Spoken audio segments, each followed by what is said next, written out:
మీరెప్పుడైనా ఇంట్లో ఇలాంటి ఎగ్ రెసిపీని ట్రై చేశారా? ఈరోజు మన కిచెన్లో మరొక అద్భుతమైన రెసిపీతో నేనైతే మీ ముందుకు వచ్చేసాను. ఈ రెసిపీ అనేది ఇంట్లోనే చాలా సింపుల్ అండ్ ఈజీగా అయితే తయారు చేసుకోవచ్చు. ఈ రెసిపీ అనేది ఎగ్స్తో అయితే తయారు చేస్తారు.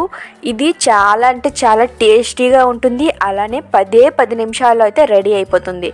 కాబట్టి ఈ అద్భుతమైన రెసిపీని ఇంట్లోనే ఎలా తయారు చేసుకోవాలో చూసేద్దామా? మరి వీడియోలోకి వెళ్ళే ముందు వీడియోని అయితే లైక్ చేయండి. మన ఛానల్లోకి వెళ్ళి సబ్స్క్రైబ్ చేయకుండా చూస్తున్న వాళ్ళు ఉన్నట్లుంటే మాత్రం తప్పకుండా అయితే సబ్స్క్రైబ్ చేసుకొని బెల్ ఐకాన్ అయితే ఆన్ చేసుకోండి. ఇలా చేయడం వల్ల నేను చేసే ప్రతి వీడియో అనేది మీకైతే నోటిఫికేషన్ రూపంలో రావడం అయితే జరుగుతుంది. Hi, this is Sirisha.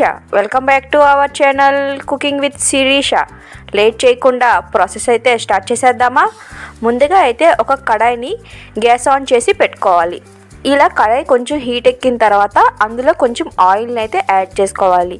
Oil అనేది కొంచెం హీట్ ఎక్కిన తర్వాత అందులోనే కొంచెం జీలకర్ర అలానే కొంచెం ఆవాలను అయితే యాడ్ చేసుకొని ఒక్కసారి అయితే కలుపుకోవాలి. ఇవి కూడా కొంచెం ఫ్రై అయిన తర్వాత ఇప్పుడు ఇందులోనే పచ్చిమిర్చి అలానే కరివేపాకును అయితే వేసి ఒక్కసారి అయితే కలుపుకొని కొంచెం ఫ్రై అయ్యేంత వరకు అయితే వెయిట్ చేయండి. ఇలా వెయిట్ చేసిన తర్వాత ఇప్పుడు ఇందులోనే అన్నమాట చిన్నగా కట్ చేసుకున్న 1 లేదా 2 ఉల్లిపాయలను అనమాట చిన్నగా కట్ చేసుకొని ఇందులో అయితే యాడ్ చేసుకోవాలి. ఉల్లిపాయలు అనేవి చిన్నగా అయితే కట్ చేసుకోవాలి, అదైతే గుర్తుపెట్టుకోండి. ఇలా కట్ చేసి యాడ్ చేసుకున్న తర్వాత దీన్ని అయితే బాగా మిక్స్ అయ్యే విధంగా అయితే కలుపుకోవాలి. ఇలా కలుపుకున్న తర్వాత ఇది గోల్డెన్ రంగు వచ్చేంత వరకు అయితే వెయిట్ చేయండి.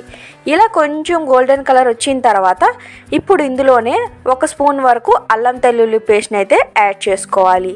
ఇలా అల్లం వెల్లుల్లి పేస్ట్ని కూడా యాడ్ చేసిన తర్వాత బాగా మిక్స్ అయ్యే విధంగా అయితే కలుపుకోవాలి. ఈ విధంగా కలుపుకున్న తర్వాత 1 నిమిషం వరకు అయితే దీన్ని అనమాట వేయించుకోవాలి. అప్పుడే పచ్చివాసన మొత్తం అనేది పోతుంది. ఇలా పోయిన తర్వాత ఇప్పుడు ఇందులోనే అనమాట మనం యాడ్ చేసే స్పైసెస్ అన్నీ కూడా ఒక్కొక్కటిగా అయితే యాడ్ చేసుకోవాలి. మొదటిగా పసుపు, రెండవది కారం, ఉప్పు, ధనియాల పొడి. మీరు ఎన్ని ఎగ్స్ తీసుకుంటున్నారో దానికి సరిపడినంత క్వాంటిటీ అయితే యాడ్ చేసుకోండి. నేను ఇక్కడ 4 ఎగ్స్ తీసుకుంటున్నాను కాబట్టి దానికి సరిపడినంత క్వాంటిటీ అయితే నేను యాడ్ చేసుకున్నాను. ఇలా పసుపు, ఉప్పు, కారం, ధనియాల పొడి యాడ్ చేసిన తర్వాత ఇందులోని 1 స్పూన్ వరకు ఎగ్ మసాలా కూడా యాడ్ చేసుకోండి. ఇలా యాడ్ చేసుకున్న తర్వాత వీటన్నిటిని కూడా బాగా మిక్స్ అయ్యే విధంగా అయితే కలుపుకోవాలి.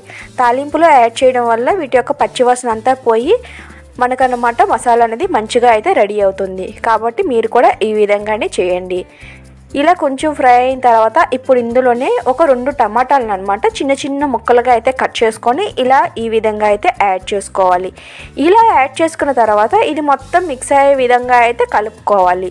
నేను వీడియోలో ఎలా చెప్తున్నానో అలానే ఫాలో అయిపోండి. చాలా సింపుల్గా అయితే అయిపోతుంది. చూసారు కదా, ఈ విధంగా అయితే బాగా మిక్స్ చేసుకున్న తర్వాత దీన్ని ఏదైనా ఒక మూత సహాయంతో కవర్ చేసుకోవాలి. ఇలా కవర్ చేసుకున్న తర్వాత దీన్ని ఒక 3 నుంచి 4 నిమిషాలు బాగా అయితే కుక్ చేసుకోవాలి.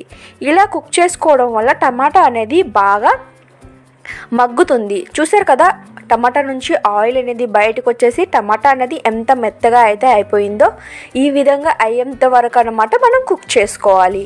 ఈ విధంగా కుక్ చేసుకున్న తర్వాత దీన్ని అనమాట మూత తీసేసి బాగా అయితే కలుపుకోవాలి. ఇలా కలుపుకున్న తర్వాత ఇప్పుడు ఇందులోనే నేనైతే కొంచెం చింతపండునైతే యాడ్ చేస్తున్నాను. మరీ ఎక్కువ చింతపండు యాడ్ చేయకండి. కొంచెం చింతపండు వేసామా వేయలేదా అన్నట్టు కొంచెం చింతపండు రసాన్ని అయితే యాడ్ చేసుకోవాలి. అప్పుడే ఫ్లేవర్ అనేది ఇంకా పెరుగుతుంది. చూసారు కదా, ఈ విధంగా అన్నమాట చింతపండుని అయితే పిండేసి యాడ్ చేసుకోవాలి. ఇలా యాడ్ చేసిన తర్వాత దీన్ని అనమాట బాగా మిక్స్ అయ్యే విధంగా అయితే కలుపుకోవాలి.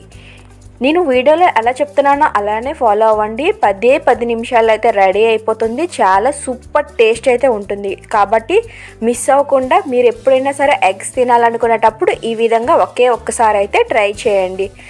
చూసారు కదా, ఇప్పుడు దీన్ని అనమాట బాగా మిక్స్ అయ్యే విధంగా అయితే కలుపుకున్నాం.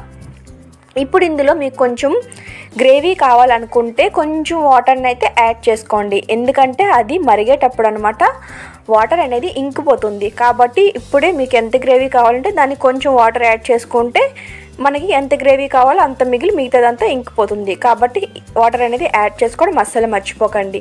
ఈ విధంగా వాటర్ యాడ్ చేసుకున్న తర్వాత ఇందులోనే కొంచెం కొత్తిమీరని యాడ్ చేసుకొని ఈ విధంగా అన్నమాట కవర్ చేసుకొని కుక్ చేసుకోవాలి.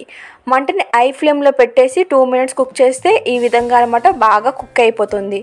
ఇలా కుక్ అయిన తర్వాత ఇప్పుడు ఇందులో మనం ఎన్ని ఎగ్స్ని యాడ్ చేయాలనుకుంటున్నామో అన్ని ఎగ్స్ని అనమాట ఒక్కొక్కటిగా కొంచెం దూరంగా అయితే యాడ్ చేసుకోవాలి. మీరు ఒకవేళ ఒక 5, 6 లేదంటే 7, 8 యాడ్ చేసుకోవాలనుకుంటే కొంచెం పెద్ద కడాయిని అయితే తీసుకొని అయితే యాడ్ చేసుకోండి. నేను ఇక్కడ 4 అయితే యాడ్ చేస్తున్నాను. కాబట్టి చూసారు కదా ఎంత దూరంగా అయితే సపరేట్గా అయితే యాడ్ చేసుకోవాలి. ఇలా యాడ్ చేయడం వల్ల అనమాట ఒక ఎగ్కి ఇంకో ఎగ్ అనమాట గ్యాప్ వచ్చేసి మనకి పర్ఫెక్ట్గా అయితే రెడీ అవుతాయి. కాబట్టి ఇది కూడా జ్ఞాపకం అయితే పెట్టుకోండి. ఈ విధంగా సపరేట్గా ఎగ్స్ అన్నీ వేసిన తర్వాత దీన్ని అనమాట కవర్ చేసుకొని ఒక 3 నుంచి 4 నిమిషాలు ఒక్కొక్క సైడ్ అయితే కుక్ చేసుకోవాలి. ఒక సైడ్ నేను 4 నిమిషాలు అయితే ఉంచాను. చూసారు కదా ఎంత బాగా అయితే కుక్ అయింది. ఇప్పుడు దీన్ని అనమాట కొంచెం రివర్స్ అయితే చేయాలి. కొంచెం ఎరగకుండా ఈ విధంగా అనమాట టర్న్ చేసుకోవాలి. నేను వీడియోలో చూపిస్తున్నాను కదా ఆ విధంగా అయితే టర్న్ చేసుకోండి. ఇలా అన్ని ఎగ్స్ కూడా టర్న్ చేసుకున్న తర్వాత ఒక 3 నుంచి 4 నిమిషాలు అనమాట కుక్ చేసుకోవాలి. కుక్ చేసుకునే ముందు టర్న్ చేసిన వెంటనే వీటిపై అనమాట కొంచెం కొత్తిమీరని అయితే యాడ్ చేసుకోండి. టేస్ట్ అనేది చాలా బాగుంటుంది. ఇలా కొత్తిమీరని యాడ్ చేసుకున్న తర్వాత దీన్ని అనమాట ఒక 3 నుంచి 4 నిమిషాలు అయితే ఉంచేయాలి, కుక్ చేసుకోవాలి. మూతని అయితే పెట్టుకొని ఈ విధంగా కుక్ చేసుకున్న తర్వాత మూతని అయితే తీసేసి ఒక్కసారి కలుపుకొని వేడి అన్నంలో తింటే ఉంటుంది ఆ మజా అనేది వేరే లెవెల్లో అయితే ఉంటుంది.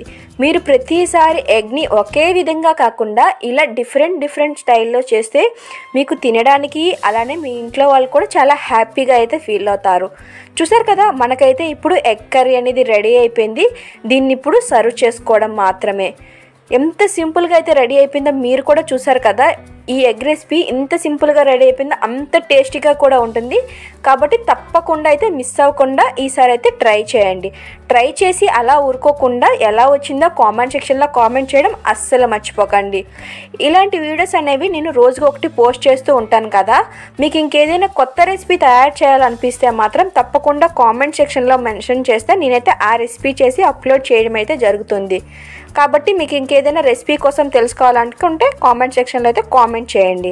చూసారు కదా మన ఎగ్ కర్రీ అనేది 10 నిమిషాల్లో అయితే రెడీ అయిపోయింది. ఇంత సింపుల్గా అయితే తయారు చేసుకోవచ్చో నేనైతే ఫుల్గా అయితే ఎక్స్ప్లెయిన్ చేశాను. కాబట్టి మీరు కూడా అంతే సింపుల్గా అయితే ఇంట్లో తయారు చేసి టేస్ట్ని అయితే ఒక్కసారి చూడండి. ఎలా వచ్చిందో అయితే కామెంట్ చేసేయండి. ఈ వీడియో మీ అందరికీ నచ్చిందని అనుకుంటున్నాను. నచ్చితే మాత్రం వీడియోని అయితే లైక్ చేయండి, షేర్ చేయండి. మన ఛానల్ ఇంకా సబ్స్క్రైబ్ చేయకుండా ఉన్నట్లయితే మాత్రం తప్పకుండా అయితే ఇప్పుడే సబ్స్క్రైబ్ చేసుకోండి.